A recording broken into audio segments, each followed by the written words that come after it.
Welcome back, Frame Savers. This is the completely random stock portfolio update where all the stocks were picked at random. And currently the value in this portfolio is $1,267.60. I can't speak. With 38 cents in cash. Anyway, we have deposited $1,000 even, so that means that we are up $267.60 or 26.76%. The completely random stock portfolio is still doing very, very, very good. Dividends, we have earned $4.90 total. We were paid only 38 cents in January and nothing in February.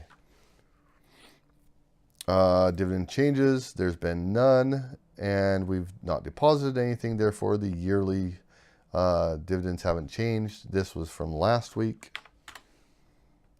and nothing's changed.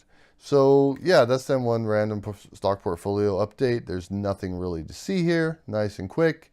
It's still doing fantastic at 26.7% in gains. I will see you in the next one. All right, guys, thanks for watching. I appreciate it.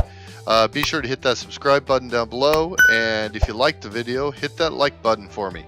If you want to hear any specific type of information, anything that you're interested in, you have any questions, just drop me a comment down below. Let me know what you think. Let me know your opinions on this video or any other video I've made. And if you know anyone else that might be interested in this video, please be sure to share it on your social media and share the knowledge. Thanks, guys.